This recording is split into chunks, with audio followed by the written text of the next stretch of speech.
자, 신약 성경 사도행전 3장 1절부터 우리 10절까지 교독합니다. 제9시 기도 시간에 베드로와 요한이 성전에 올라갈새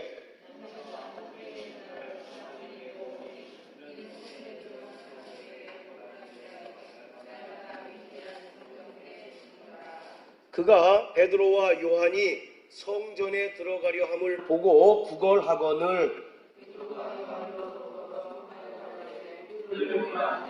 그가 저희에게 무엇을 얻을까 하여 바라보거늘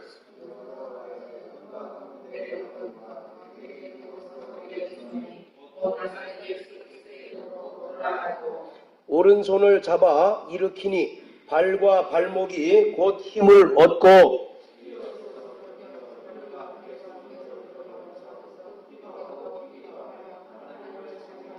모든 백성이 그 걷는 것과 및 하나님을 찬미함을 보고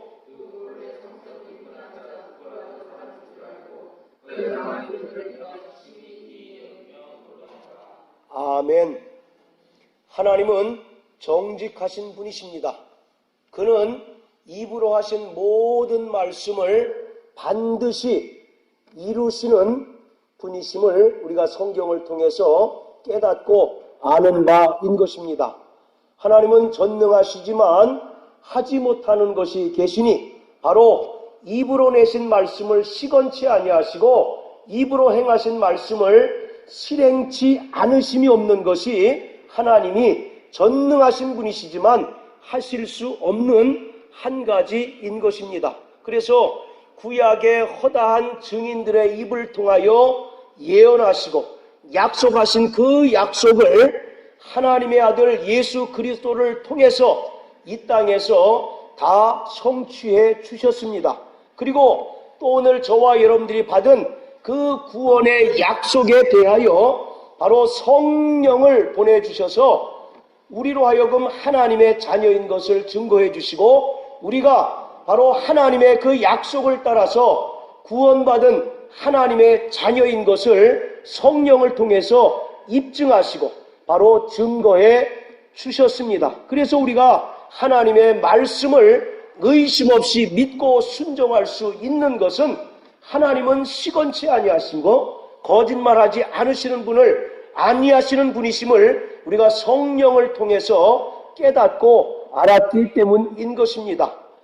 오순절 성령 강림 사건은 새로운 교회 시대를 열었습니다. 여러분들 그 사도행전 7장 38절에 보면 율법에 속한 이스라엘 사람들을 성경은 광야교회라고 이렇게 이야기하고 있습니다. 그런데 바로 예수께서 죽으시고 부활 승천하신 후에 약속하신 성령이 오순절 날에 바로 임하였는데 그 오순절 성령 강림 사건은 단순한 하나의 지나가는 사건이 아니라 새로운 교회 시대, 즉 신약 시대가 열리는 매우 중대한 또 성경에서 가장 중요한 사건인 것입니다. 그 오순절 성령 강림 이전에는 구약의 성전을 중심으로 해서 율법과 또 의식을 통해서 하나님의 말씀이 선포되었고 짐승의 피로써 제사를 드렸습니다. 그러나 오순절에 성령이 임하신 이후에는 그리스도의 몸으로서 구약의 성전을 완성한 신약 교회가 드디어 탄생하게 되었던 것입니다. 그래서 바로 이 교회라고 하는 것은 구약 성전에 바로 모세의 성막과 예루살렘 성전과 또 스룹바벨의 성전을 완성한 것이 바로 오늘날 교회인 것입니다. 그러니까 이 교회라고 하는 것은 그리스도를 머리로 하고 새 언약에 속한 하나님의 자녀들이 지체를 이루어 세워진 것이 바로 교회인 것입니다. 그래서 에베소서에 보면 교회는 그리스도의 몸이요 또 그 머리는 바로 예수 그리스도시다라고 말씀하고 있습니다. 그래서 이 교회라고 하는 것은 성령을 받은 하나님의 자녀들이 모인 공동체가 바로 교회인 것입니다. 성경은 바로 구약과 신약으로 나뉘어져 있습니다. 구약은 우리는 바로 옛 언약이라고 이렇게 이야기합니다. 또 바로 신약이라고 하는 것은 예수의 피로 세우신 새 언약 이렇게 이제 이야기하는데, 바로 이 구약 옛 언약의 바로 핵심은 무엇이냐면, 하나님께서 이스라엘 백성을 향하여 나는 너희의 하나님이 되고 너희는 나의 백성이 되리라 하신 것이 바로 그 첫 언약, 옛 언약의 바로 핵심인 것입니다. 그래서 하나님께서 아브라함에게 창세기 15장과 17장을 통해서 말씀하시기를 나는 너희의 하나님이 되고 너희는 내 백성이 되리라 이와 같이 약속해 주셨습니다. 그런가 하면 바로 새 언약이라고 하는 것은 이스라엘뿐만 아니라 모든 인류에게 하나님께서 하신 언약으로서 나는 너희의 아버지가 되고 너희는 나의 자녀가 될 것이다 라고 하신 바로 그 언약이 새 언약인 것입니다. 그래서 바로 율법에 속한 광야교회는 첫 언약에 속한 바로 하나님의 백성들이지만, 새 언약에 속한 바로 우리 하나님의 자녀된 자들은 이제 신약교회에 속한 바로 성도들이라고 성경은 말씀하고 있습니다. 여기에서 이 교회라고 할 때 이 교회라고 하는 것은 이 건물을 말하는 것이 아니라 성령으로 예수를 그리스도로 고백한 자 누구든지, 그가 유대인이든 또는 헬라인이든 이방인이든 그 모든 출신과 또는 인종과 상관없이 바로 새 언약에 속한 하나님의 자녀들이 되었다라고 하는 것을 바로 증거하고 있는 것입니다. 그래서 우리는 이제 성령으로 말미암아 새 언약에 속한 하나님의 자녀들인 것을 믿으시길 바랍니다. 예, 오늘 바로 사도행전 3장 1절부터 10절의 본문은 여러분들이 너무나 잘 알고 계신 바로 성경 본문입니다. 그런데 바로 이 성전 미문에 앉아서 구걸하던 안진뱅이가 있습니다. 구약 율법에 따르면 바로 이 성전 미문에 앉아서 구걸하던 안진뱅이는 바로 부정한 자입니다. 그래서 절대로 성전 안으로 들어가서 하나님을 찬양하거나 또는 하나님께 제사를 드릴 수 없는 바로 그러한 자가 성전 미문에 앉은 안진뱅이인 것입니다. 자, 우리 여기 표시해 놓으시고 구약성경 레위기 21장을 한번 다 같이 보시겠습니다. 자, 레위기 21장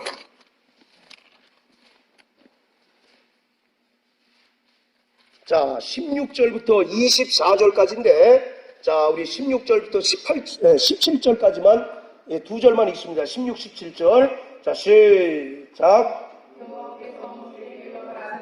하나님의 여호와여 이르라 무릇 너희에게 자손 중 육체에 있는 자는 그 하나님의 징후를 드리려고 가까이 오지 못할 것이다. 예, 이것은 이제 바로 제사장들의 이제 규례이기도 하지만 바로 이것은 제사장뿐만 아니라 모든 유대인들에게 공이 적용되는 바로 정결법인 것이에요. 그래서 바로 육체에 어떤 결함이 있는 자들은 바로 구약 율법에 의하여 부정한 자로 간주되어서 결코 성전 안으로 들어갈 수 없고, 또 성전 안으로 들어가서 하나님께 바로 예배하거나 제사를 드릴 수 없는 바로 그러한 자들입니다.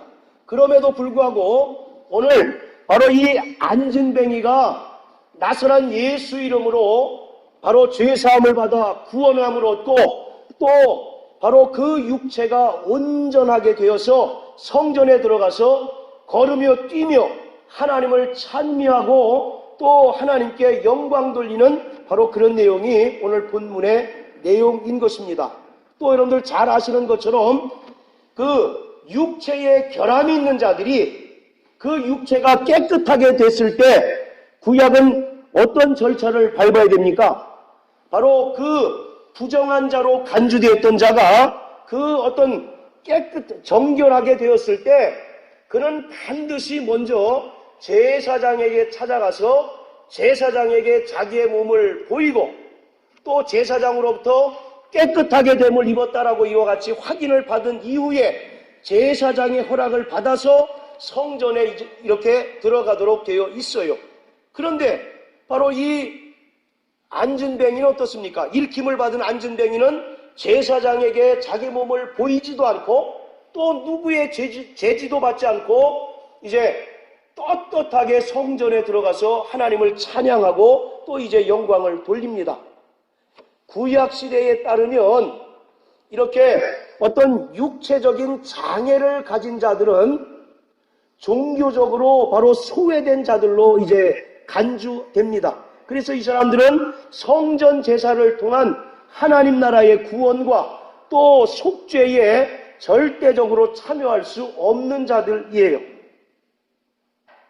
그러나 바로 예수께서 죽으시고 부활하신 후에 또 약속하신 성령을 바로 이제 이 땅에 보내주신 그 오순절 성령 강림 사건 이후로는 육체의 결함이 있는 자라 할지라도 누구든지 나서란 예수 이름으로 바로 구원함을 얻고 이제 제사장을 거치지 아니하고 하나님 앞에 직접 나와서 예배하고 또 회개하고 하나님께 제사를 드릴 수 있는 바로 그러한 특권을 얻게 된 것입니다. 그것이 바로 소위 이야기하는 바로 만인 제사장주의라고 하는 것입니다.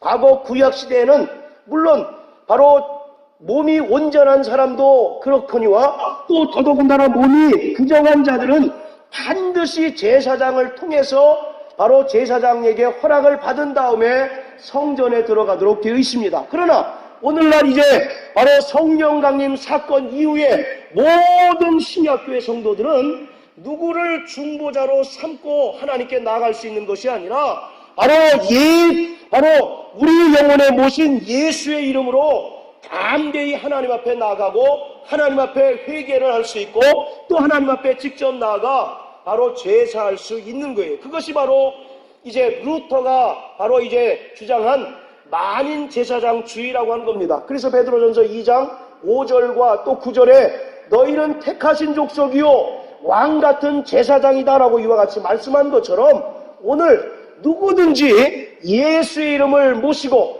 또 예수의 은혜로 말미암아 구원받은 자들은 하나님 앞에 담대히 나가 회개할 수 있고 또 예배하며 또 하나님 앞에 영광 돌릴 수 있게 되는 것입니다. 자, 거기 한번 사도행전 3장 1절 보시면 바로 제9시 기도 시간에라고 이렇게 되어 있습니다. 여러분들 여기서 제9시라고 되어 있는데 이 9시가 우리가 지금 사용하는 이 9시를 의미하는 것이 아니고요. 여기서 이야기하는 9시라고 하는 것은 우리가 이제 지금 사용하는 그 시간으로 오후 3시를 이제 뜻합니다. 여러분들 그 통상적으로 성경을 보실 때 보면 그 시간이 나오지 않습니까? 그 시간에 6을 더하시면 우리가 지금 이제 그 사용하는 시간이 나옵니다. 그래서 유대인들은 의무적으로 지금도 그렇고 의무적으로 반드시 하루에 3번의 그 기도 시간을 가져야 합니다. 그래서 3, 6, 9 이렇게 3번의 이제 기도 시간을 가져요. 그래서 3시라고 하는 것은 우리로 따지면 이제 오전 9시가 되는 것이고요. 6시는 그럼 몇 시가 됩니까? 네, 정오에 드리는 기도 시간이고 그리고 오늘 그 1절에 그 제9시라고 되어 있는데 이 9시라고 하는 것은 오후 3시를 뜻합니다. 그래서 그들은 오전 9시 또 정오 그리고 오후 3시에 의무적으로 성전이 있는 동쪽을 향해서 바로 이제 기도하도록 그렇게 되어 있습니다. 여러분들 이슬람은 몇 번 기도할까요? 네, 하루에 5번 기도합니다. 그래서 오전 6시, 9시, 12시, 오후 3시, 6시 이렇게 이제 의무적으로 이슬람 사람들은 그 하루에 5번 기도하게 돼 있어요. 그래서 바로 제9시 기도 시간에 베드로와 또 요한이 성전에 이제 기도하러 올라갑니다. 그런데 안진뱅이가 이제 성전 이거 미문 앞에 이제 안진뱅이가 있어요. 자, 우리 한번 2절 다 같이 한번 읽어보십니다. 2절. 자, 시작.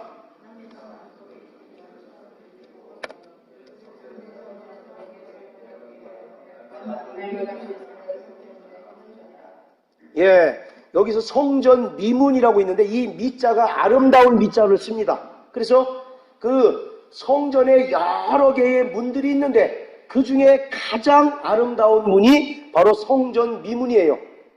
여러분들 그 예루살렘 성전을 보면 뜰이 3개가 있습니다. 처음에는 이방인의 뜰이라고 있어요. 그리고 그 다음에는 여인들이 이제 들어갈 수 있는 여인의 뜰이 있고, 그리고 또 제사장들이 이제 그 거할 수 있는 바로 제사장 뜰이 있는데, 오늘 그 성경에 나오는 그 성전 미문이라고 하는 뜰은 바로 이방인의 뜰에서 여인의 뜰로 들어가기 위해서는 반드시 거쳐야 되는 성전 동쪽에 있는 바로 출입문이 바로 이 성전 미문입니다.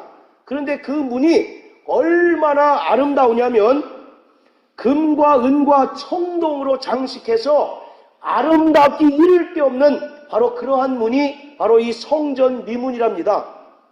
여러분들 그 예수님 당시에 그 성전은 헤로드 왕이 세운 성전인데 무려 46년 동안에 지었어요. 그래서 당시의 그 기록들을 보면 유대인들 랍비들이 이제 그 성전을 향하여 뭐라고 얘기하느냐면 그 성전을 보지 않고서는 이 세상에서 아름다움에 대해서 논하지 말라라고 하는 그 정도로 바로 이 헤롯 성전이 아름답고 웅장하고 또 화려하게 바로 지어진 그러한 성전이랍니다. 그리고 그 중에서도 바로 이 성전 미문이라고 하는 문은 그 많은 문들 중에 가장 최고의 아름다운 문이 바로 이 성전 미문인 것입니다. 자, 우리 6절 또 한번 읽으세요. 6절. 자, 다 같이 읽습니다. 6절, 3장 6절 시작.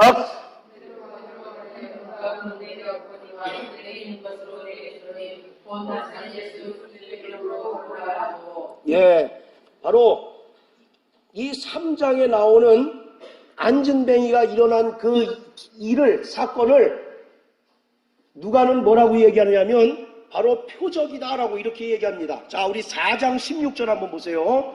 자, 사도행전 4장 16절 보시면 이 사람들을 어떻게 할꼬? 저희로 인하여 유명한 뭐가 나타났어요? 표적이 나타난 것이 예루살렘에 사는 모든 사람에게 알려졌다 이렇게 얘기합니다. 그러니까 유명한 표적이라고 하는 것은 베드로와 요한이 성전 미문에 있는 안진뱅이를 바로 일으킨 그 3장의 사건을 이야기하고 있는 것입니다. 자, 그런데 바로 이 누가는 굳이 이 사건을 바로 표적이다라고 이렇게 이야기합니다. 이 표적이라고 하는 말은 단순히 놀라운 일이다라고 하는 그런 차원을 넘어서 그 사건을 통해서 하나님께서 우리에게 바로 주시고자 하시는 뭐가 있다는 겁니까? 하나님의 뜻이 있는 거예요. 그래서 단순히 우리는 물론 예수 이름으로 우리가 명할 때 바로 안진뱅이도 일어설 수 있습니다. 할렐루야. 그렇지만 바로 오늘 누가가 이 안진뱅이가 일어난 사건을 기록하고 있는 것은 그 바로 기이한 일을 바로 정말 알리기 위한 목적뿐만 아니라 그 사건을 통해서 하나님의 뜻이 바로 어떻게 이루어지고 또 어떻게 바로 진행되는가를 바로 우리에게 깨닫도록 하기 위한 것입니다. 즉 죄를 사하시고 우리 죄인들을 구원하시는 예수만이 참 성전이시다라고 하는 사실을 깨닫도록 하기 위해서 바로 누가는 이 안진뱅이의 사건을 기록하고 있는 것입니다. 자, 여러분들 이 성전 미문에 안진뱅이가 있어요. 이 사람은 언제부터 안진뱅이라고 기록하고 있습니까? 예. 자, 그 2절에 보면 나면서부터 안진뱅이 되었다라고 이렇게 얘기합니다. 자, 또 여러분들 그 성경을 다 읽어보셔서 아시겠지만 성경에서 또 나면서 뭔가 이제 부족한 채로 태어난 사람에 대해서 기록하고 있는 성경이 있죠. 요한복음 9장에 보면 어떤 소경이 있는데 그 소경이 언제부터 소경이었습니까? 예, 나면서부터 소경이 있죠. 그래서 예수님의 제자들이 그 예수님께 뭐라고 묻습니까? 예수님, 저 나면서부터 소경된 자는 누구 죄 때문에 저렇게 소경되었습니까? 라고 이렇게 묻는 장면이 나오죠. 그때 예수님께서 뭐라고 하십니까? 바로 이것은 누구의 죄도 아니라 하나님께서 차마 일하시기 위한 것이다 라고 이렇게 얘기하고 있어요. 마찬가지로 이 성전 미문에 앉아있던 안전뱅이도 날 때부터 날 때부터 안전뱅이였다라고 이렇게 기록하고 있는 것은 무엇을 이야기하느냐? 율법 아래에서 죄로 말미암아 부정하게 된 모든 죄인들을 지금 설명하고 있는 자가 바로 나면서부터 안전뱅이 된 자다라고 하는 것입니다. 그러니까 오늘 저와 여러분들도 과거에 나면서부터 안전뱅이 된 자와 같이 죄인이었다라고 하는 것을 설명하고 있는 거예요. 자, 그리고 또 6절에 보면 베드로가 뭐라고 얘기합니까? 내게 은과 금은 없거니와. 여기서 은과 금이 뭐겠습니까? 진짜 이거 어떤 그 금과 은을 이야기할 수도 있고요. 또 여기서 이야기하는 은과 금이라고 하는 것은 화려하게 장식된 바로 성전을 가리키고 있는 것입니다. 자, 우리 한번 누가복음 여기 표시해 놓으시고 누가복음 21장 한번 보세요.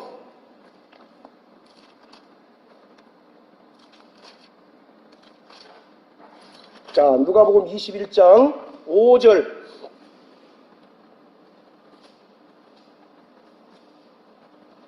자, 우리 두 번 읽으세요. 두 번. 자, 시작. 어떤 사람들이 성전을 가리켜 그 미소와 건물로 꾸민 것을 말하되 예수께서 말씀에 다시 한번 시작.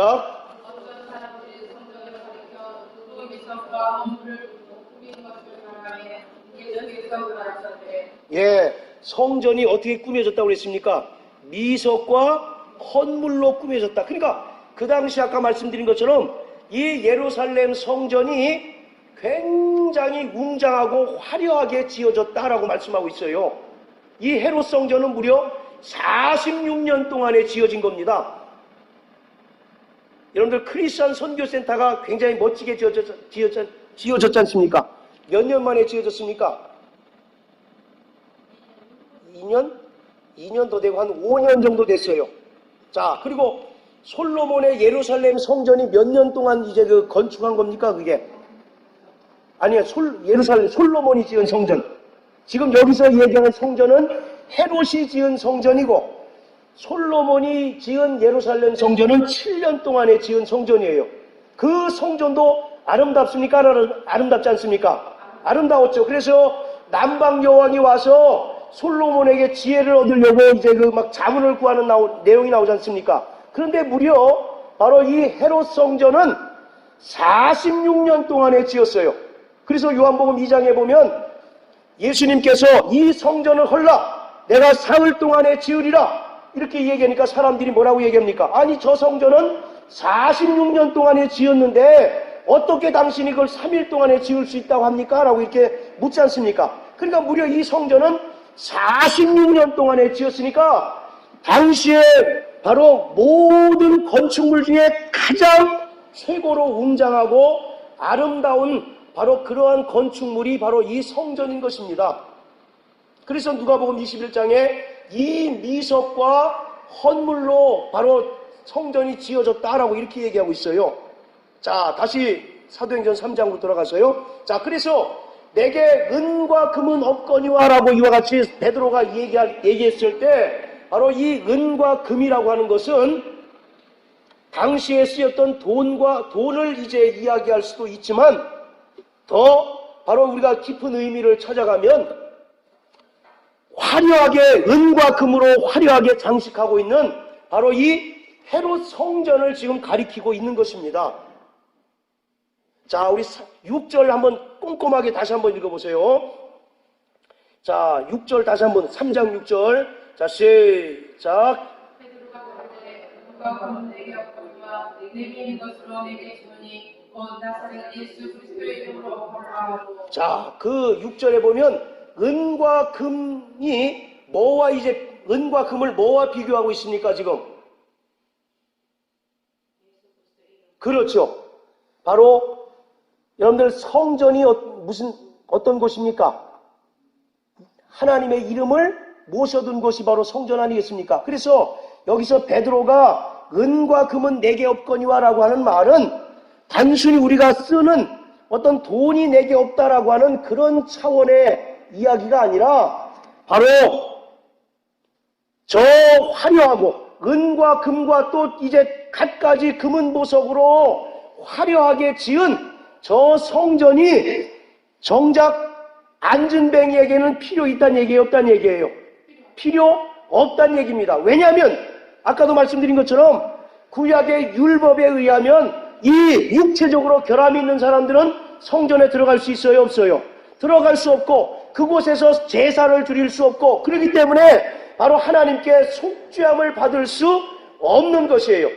그래서 은과 금은 내게 없거니와라고 하는 말은 저렇게 화려하게 지은 금과 은과 보석으로 지은 성전이라 할지라도 정작 안진뱅이 너에게는 그림의 떡일 뿐이다 라고 이렇게 이야기하고 있는 겁니다. 그리고 그 다음에 나사렛 예수 이름으로 일어나 걸으라 하니 바로 참 성전 대신 예수 이름으로 네가 구원받고 네가 병에서 고침받고 또 바로 자유할 수 있다라고 하는 사실을 지금 바로 베드로가 설명하고 있는 것입니다. 우리는 오늘 그동안 이 말씀을 그동안 예수 이름의 능력을 사용하면 우리가 병도 고칠 수 있고 안진뱅이가 걸을 수 있다라고 그렇게 이해하셨죠.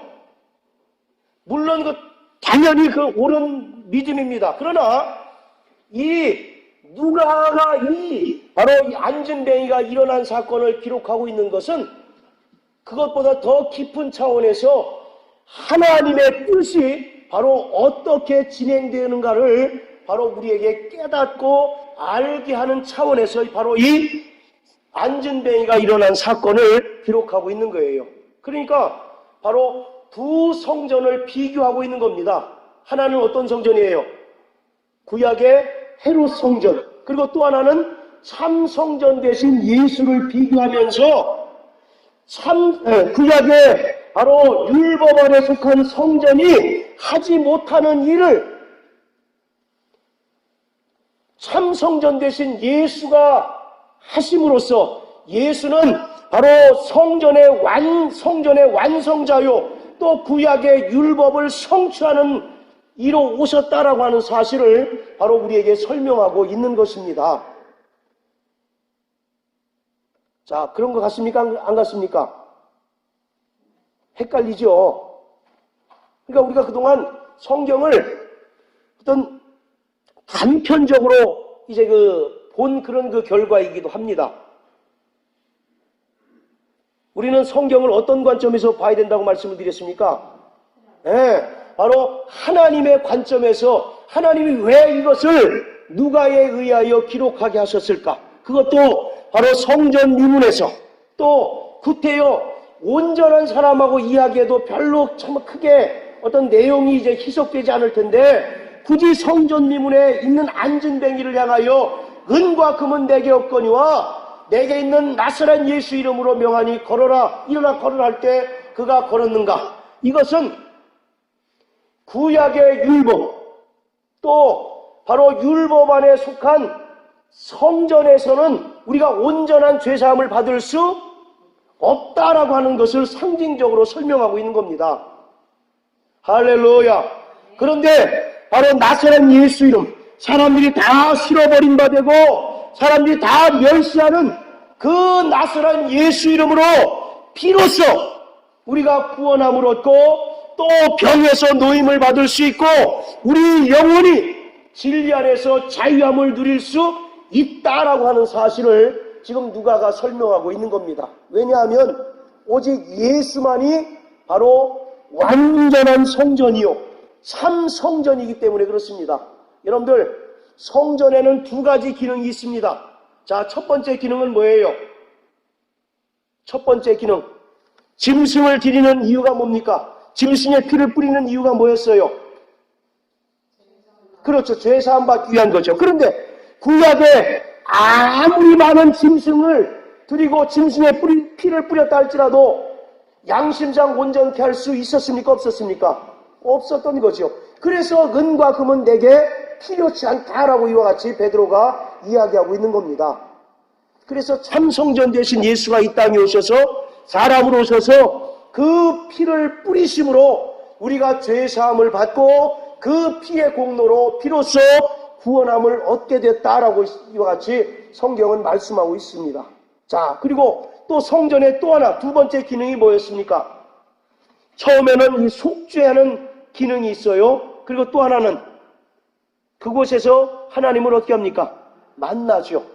예, 그곳에서 하나님을 만나는 기능이 있어요. 그런데 아무리 구약에 이스라엘이 하나님께 제사를 드리고 또 짐승의 제사, 또 곡식의 제사를 드린다 할지라도 하나님을 만날 수 있었습니까? 없었습니까? 없었죠. 그래서 1년 1차의 대제사장만 유독 바로 지성소에 들어갈 수 있었던 것 아니겠습니까? 이와 같이 구약의 바로 성전은 우리를 양심상 온전케 할 수 없었어요. 왜? 짐승의 피로는 우리를 구원할 수 없고 또 죄를 근본적으로 속량할 수 없기 때문인 것입니다. 그리고 또 구약의 성전에서는 하나님을 온전히 만날 수 없었던 거예요. 그러나 하나님의 아들 예수가 이 땅에 성전으로 오셔서 대신 자신이 바로 십자가에 달리셔서 피를 흘리심으로 말미암아 우리가 완전한 구원을 얻게 되었습니다. 할렐루야. 그리고 우리가 예수 이름으로 하나님을 만나게 되었고 예수 이름으로 하나님께서 우리와 함께 하심을 날마다 체험하게 됐습니다. 예수 이름은 임마누엘 하시는 하나님의 이름입니다. 임마누엘이 무슨 뜻이었습니까? 하나님께서 우리와 함께 하신다. 할렐루야. 그래서 오늘 이 말씀은 바로 은과 금을 비교하면서 그 이면에 있는 구약의 성전과 삼성전 대신 바로 예수를 비교하고 있는 것입니다. 그래서 바로 구약의 성전이 이루지 못하는 것을 참성전 대신 예수가 오셔서 완전한 속죄를 이루셨다라고 하는 내용을 오늘 우리에게 설명하고 있는 것이에요. 오늘 오순절 성령 강림 사건은 우리에게 이제 두 가지 중요한 영적인 바로 요소를 이제 깨닫게 해주십니다. 바로 그 첫 번째 요소가 뭐냐면 하나님의 언약이 성취된 것을 우리에게 깨닫게 해주시는 것이 바로 오순절 성령 강림 사건이에요. 즉 다른 말로 하면 하나님께서 죄인된 인간들을 구원하시겠다라고 하신 그 하나님의 약속이 성령을 통해서 비로소 우리가 정말 깨닫게 되었다라고 하는 것입니다. 여러분들 우리가 구원은 어떻게 받습니까? 우리 고대성 형제 구원은 어떻게 받아요? 믿음으로 받죠. 그 믿음은 어떤 믿음이에요? 그냥 믿습니다 하면 믿지. 구원 받습니까? 자, 여러분들 구원 받으셨으면 아멘 하세요. 예. 자, 우리가 구원은 어떻게 받습니까? 예. 자, 뭐 여러 가지로 설명할 수 있겠죠. 그런데 로마서 10장에 뭐라고 얘기합니까? 자, 우리 한번 로마서 10장 한번 보세요.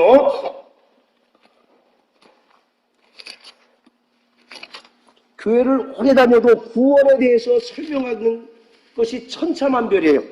물론 뭐 다 맞는 말이긴 하지만 성경은 구원에 대해서 구체적으로 어떻게 설명하느냐 하면 자, 우리 로마서 10장 9절 10절 다 같이 한번 읽어보시겠습니다. 자, 시작.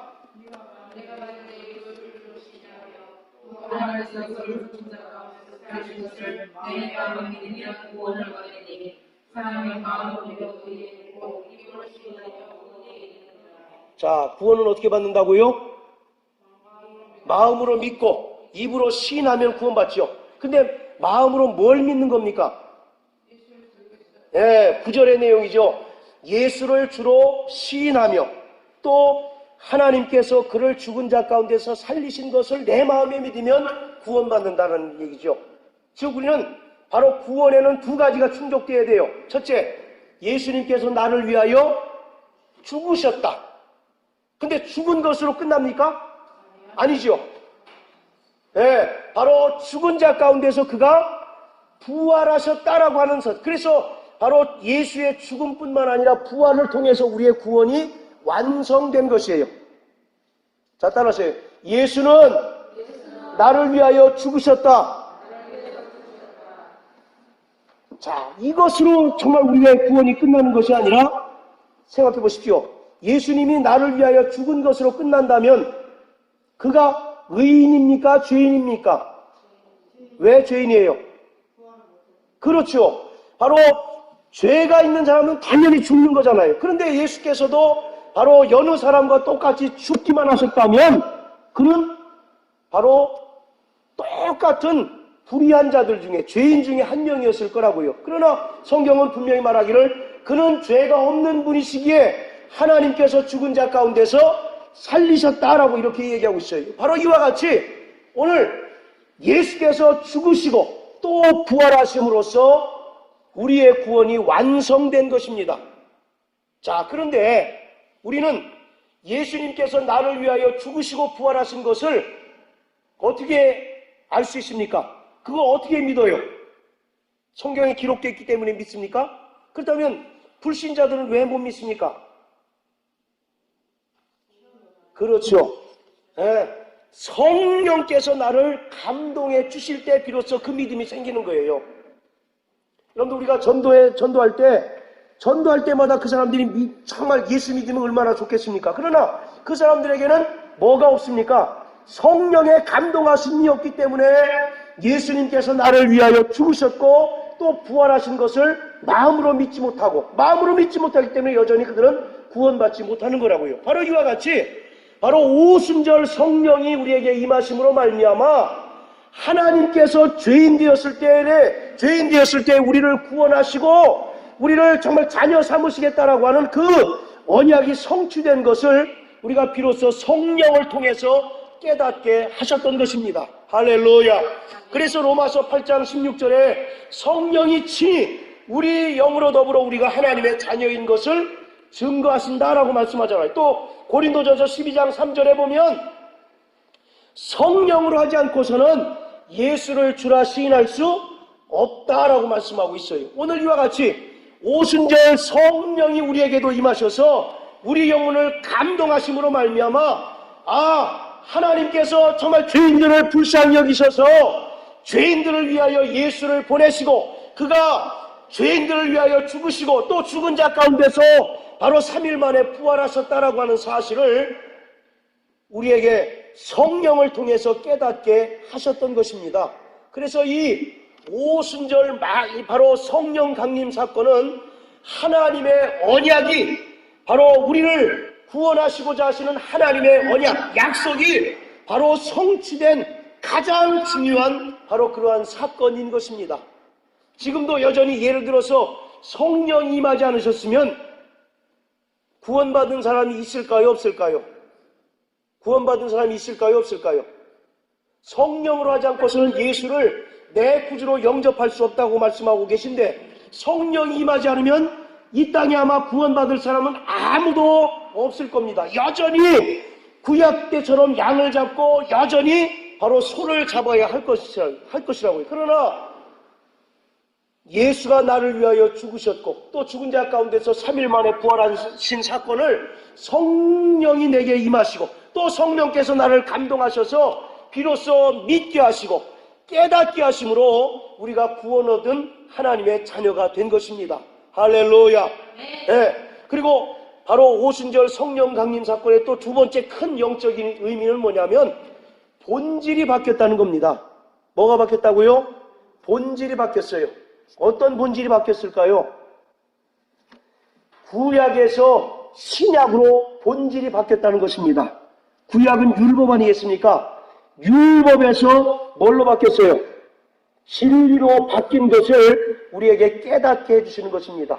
그래서 바로 이 오순절 성령 강림 사건 그때로부터 바로 신약 시대가 열리게 되는 겁니다. 자, 이해하셨으면 아멘 하세요. 자, 신약 시대가 언제부터 시작된다고요? 그러니까 예수님 여전히 살아계실 때는 구약 때입니까? 신약 때입니까? 그러니까 구약 때입니다. 그래서 예수님께서도 안식일에 회당에서 안식일 지켰고 또 양 잡고 비둘기 잡는 그런 모습이 여전히 나타나지 않습니까? 그러나 바로 이 성령이 임하신 그 이후로 더 이상 양이나 소나 비둘기나 염소를 잡는 일이 완벽하게 사라졌습니다. 왜냐하면 구약 율법에 속한 이 성전의 본질이 바로 예수로 말미암아 완성이 되었기 때문에 그렇습니다. 그래서 바로 이 성령 강림 사건은 구약과 신약의 중요한 바로 분기점이에요. 분기점.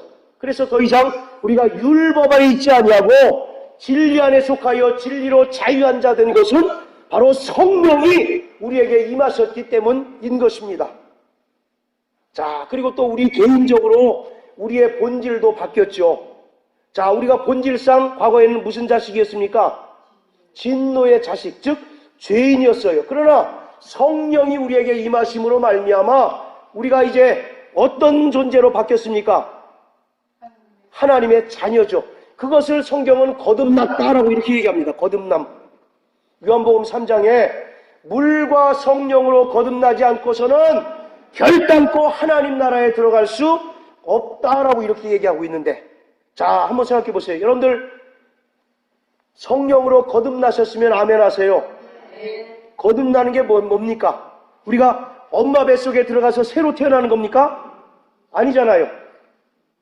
우리의 뭐가 바뀌는 겁니까? 신분이 바뀌고 우리의 본질이 바뀌는 거예요. 우리는 과거 본질상 진노의 자녀였고 마귀와 더불어 예비된 영영한 불못에 던지움을 당할 수밖에 없는 죄인들이었다고요. 그러나 예수가 이 땅에 오셔서 우리의 죄를 대신 짊어지시고 죽으시고 부활하시고 또 약속하신 대로 성령을 우리에게 보내심으로 말미암아 우리가 비로소 하나님의 자녀요, 거듭난 바로 하나님의 자녀인 것을 정말 깨닫게 되고 또 정말 그와 같은 믿음을 얻게 된 것입니다. 그래서 오늘 이 사도행전 3장에 나오는 성전 미문에 있었던 안전뱅이가 일어나는 바로 그러한 사건은 구약이 개혁되어서 신약이 되는 바로 그러한 중대한 바로 그러한 사건인 것입니다. 여러분들 우리의 신앙생활은 끊임없이 개혁이 되어야 합니다. 자, 우리 히브리서 9장을 한번 보세요.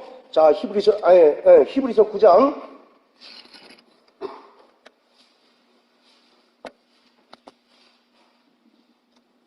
자, 10절입니다. 자, 9절, 10절. 자, 시작. 이 장막은 현재까지의 비유니 이에 의지하여 드리는 예물과 제사가 섬기는 자로 그 양심상으로 온전케 할 수 없나니 이런 것은 먹고 마시는 것과 여러 가지 씻는 것과 함께 육체의 예법만 되어 개혁할 때까지 맡겨둔 것이라. 자, 누가 오셔서 이제 개혁했습니까? 예수가 오셔서 개혁됐죠. 성전 미문에 앉아 있었던 그 사람은 날 때부터 소경되었기 때문에 어릴 적부터 그 성전 미문에서 구걸했을 것 아니겠습니까? 그럼에도 불구하고 그 성전이 그에게 도움을 줄 수 있었습니까? 없었습니까? 없었죠. 그래서 그가 할 수 있는 것이라고는 출입하는 사람들에게 혹시 뭔가 얻을까 구걸하는 정도가 전부였었다고. 왜냐하면 그는 율법에 의하여 부정한 자로 간주되어서 성전에 들어가지 못하고 또 하나님께 속죄를 받지 못하는 자였기 때문에 그가 할 수 있는 것이라고는 성전 미문에서 구걸하는 것이 전부였습니다. 그런데 하나님의 아들 예수, 참 성전 되신 예수가 이 땅에 오셔서 죽으시고 부활하셔서 오늘 우리에게 성령으로 예수 이름을 주심으로 말미암아 그 예수 이름으로는 바로 누구든지 죄사함을 받을 수 있습니다. 할렐루야. 또 모든 병에서 노임을 받을 수 있는 권세가 바로 그 이름에 있는 것이에요. 바로 이와 같이 오직 구약의 모든 율법과 또 성전에서 이루어지는 모든 일들은 예수께로 완벽하게 이제 완성이 된 것입니다. 그래서 오늘 우리는 성령으로 말미암아 날마다 하나님 뜻대로 개혁하는 바로 그러한 신앙생활을 해야 되는 거예요. 바로 여기서 이 개혁이라고 하는 말은 바로잡다라고 하는 그런 뜻이 있습니다. 과거에 뭔가 잘못됐고 뭔가 이제 부족하던 것들을 이제 바로잡는 바로 그런 의미가 개혁이란 뜻이에요. 그래서 오늘 우리는 정말 성령으로 말미암아 하나님의 자녀가 되었다면 날마다 성령으로 새롭게 되어지고 또 하나님의 말씀으로 날마다 우리가 개혁되어지는 그러한 신앙생활을 해야 하는 것입니다. 할렐루야. 오늘 구약의 성전이 참 성전 되신 예수 그리스도로 말미암아 완벽하게 개혁이 됨으로써 누구든지 나서는 예수 이름을 믿고 누구든지 나서는 예수 이름을 부르면 바로 구원함을 얻고 병에서 노임을 받는 것처럼 오늘 정말 우리는 성령으로 말미암아 날마다 하나님 뜻대로 하나님 뜻에 가까운 그런 개혁하는 신앙생활 또 하나님 말씀에 순종하는 그러한 신앙생활 하시기를 주님의 이름으로 축복합니다. 우리 신앙생활은 성령의 도움 없이는 정말 우리가 믿음을 유지할 수 없고 이 악한 세대에 끝까지 내 영혼을 지킬 수 없는 것입니다. 성령은 내가 구원받은 하나님의 자녀인 것을 증거하시는 분이십니다.